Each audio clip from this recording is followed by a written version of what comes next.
right, and we are back here on the GSMC Football Podcast. And for the final part of the show, we are going to discuss the latest news on, well, the latest updates on Justin Jefferson's contract situation. Now, this is more just talking about what head coach Kevin O'Connell had to say, his recent comments. So I just wanted to get into that. So he made an appearance on the Up and Adams show with Kay Adams on Monday. And this is what he said regarding the contract situation with Jefferson. I know everything's going to get worked out there. Justin knows the love and admiration that I have for him, and he knows he's such a big part of what we do around here. That's on the field, that's off the field. He brings such a great energy to our building every single day, and he's the ultra competitor. As far as when he steps between the white lines, very few people are able to do the things that he's able to do, but it's how he goes about his business, how he works, how he pushes his teammates to get better. Justin Jefferson is a huge part of the organization. And I think that's what he had to say on the topic.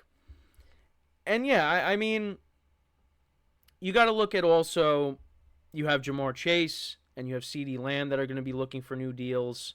We'll see if where T. Higgins ends up, because he'll get a new deal elsewhere.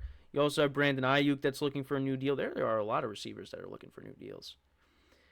And Justin Jefferson, right now, in my opinion, is the best wide receiver in the NFL.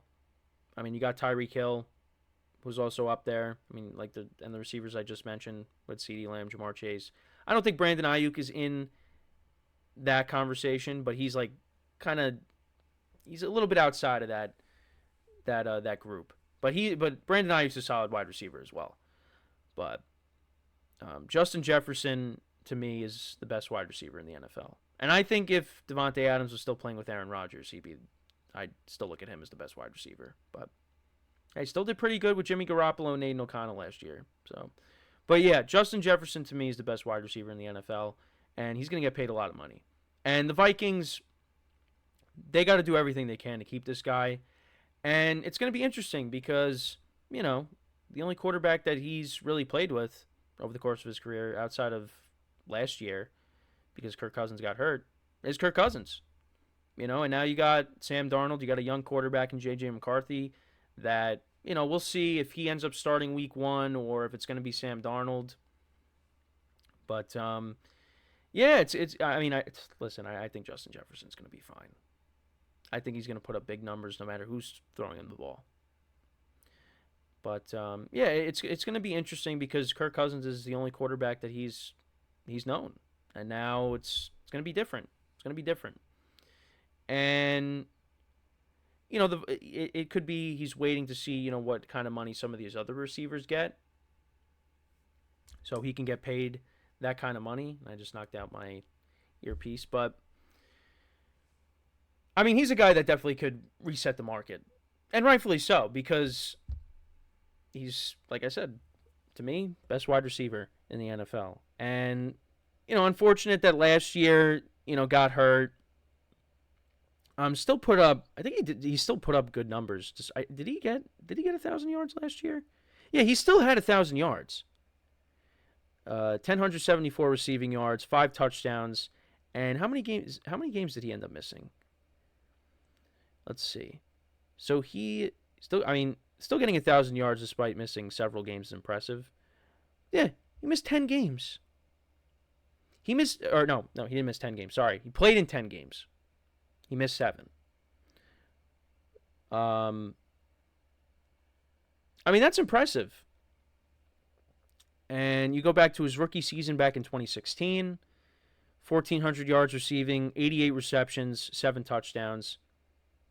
Then played in 17 games the next 2 seasons, 108 receptions in 2021, 1,616 receiving yards and 10 touchdowns. Then 2022, 128 receptions, 1,809 receiving yards, and 8 touchdowns.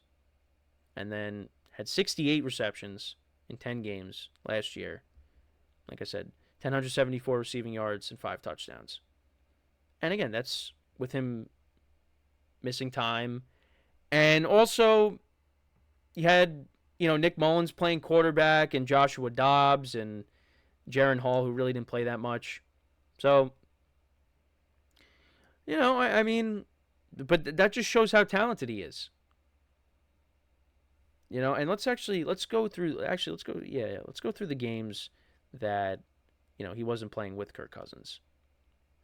So, yeah, so let's see. He came back against the Raiders. He only had 20. Well, actually, he did get hurt again in that game. He had 27 yards receiving. Then the following week, that was with Nick Mullins at quarterback. He had 7 receptions for 84 yards. Then against the Lions at home, that was also with Nick Mullins. He had 6 receptions for 141 yards and a touchdown.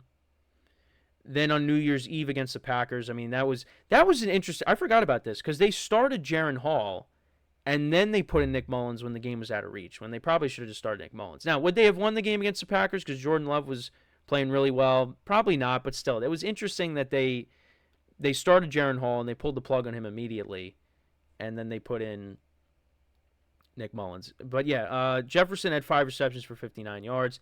And then against the Lions, final week of the regular season in Detroit, he had 12 receptions for 192 yards and a touchdown. And that was with Nick Mullins at quarterback. So still, put up good numbers in games despite the issues at quarterback. So whatever the Vikings decide to do, whether it's Sam Darnold, whether it's J.J. McCarthy, Justin Jefferson is going to put up good numbers. And for J.J. McCarthy, like I said, I think he's in a good situation. Offensive-minded head coach, you got playmakers around you, and you know what? Maybe you don't start right away. So now, again, Sam Darnold is kind of like a journeyman at this point because, he was with the Jets. They traded him to the Panthers. Then he ends up on the 49ers. Now he's with the Vikings. So he's kind of bounced around a little bit. But, Sam Darnold, you let him start. You let J.J. McCarthy sit behind him. I'm not saying Sam Darnold is going to, be a mentor to him. But, at least that gives J.J. McCarthy time to learn the offense. And then when they feel he is ready, they could put him in and not just throw him right in to start out the year. I don't know. But we'll see. We'll see. Because the only I guess the only 2 quarterbacks that I know, I know Caleb Williams is definitely starting. We know that. But the other ones, it's going to be interesting. Well, Michael Penix is not going to start. We'll see with Bo Nix in the Broncos if he starts right away. Drake May with the Patriots if they want to start Jacoby Brissett first. We'll see. But and Jaden Daniels, it seems like he's going to start day one. But the Bears flat out announced hey, this is our QB1, Caleb Williams. He's starting from day one. So yeah, so we'll see. We'll see what happens. But yeah, I think it's a matter of when, not if, when it comes to Justin Jefferson, because Justin Jefferson is the best wide receiver in the NFL. You can't lose him. Now you have Jordan Addison there, who I think is going to be was a good player for them last year, and he's going to continue to be a good player for him, playing opposite of Jefferson. But you can't let him go. You got to make sure he gets paid and you keep him around, especially because you have a young quarterback waiting. And, you want to surround him with as much talent as possible. And having the best receiver there that in the NFL, that definitely will help the growth of J.J. McCarthy. So we'll just have to wait and see. But, yeah, that's pretty much it with the show for today. Appreciate you guys tuning in. Again, another thank you to Manny and Emran joining me on the show today, being guests. Like I said, you're going to see, we started it last week, going to continue it for the next several weeks here. Hosts appearing on other host shows, so make sure to look out for that. And yeah, a special thanks to them for appearing on the show once again. And like I said, there will be no show tomorrow. There will be no show on Monday. However, we will be back on Tuesday. So hopefully you don't miss me too much. But yeah, I just wanted to remind you guys again with that. And like I said, make sure to check out Manny's show, the Chip Shot Football Podcast, as well as Emran's show. He is the host of the soccer podcast. So, like I said, we're trying to cover every sport. Like I said, you got soccer now. There's golf. There's hockey. Women's sports. So, yeah, I mean, and of course you got the big three with football, basketball, and baseball as well. Or at least that's my big three. And then the core four is you throw hockey in there. But yeah, but we pretty much have every sport covered.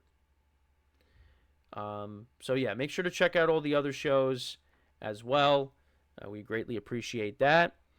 And yeah, so with that is all the time that we have for today. Once again, thank you guys for tuning in. Be back again on Tuesday, 10:30 a.m. Eastern Time. And until then, I'm Kenneth Gruenfelder signing off from the GSMC Football Podcast, brought to you by the GSMC Sports Network. Have a good day, and I will see you guys next time. Take care.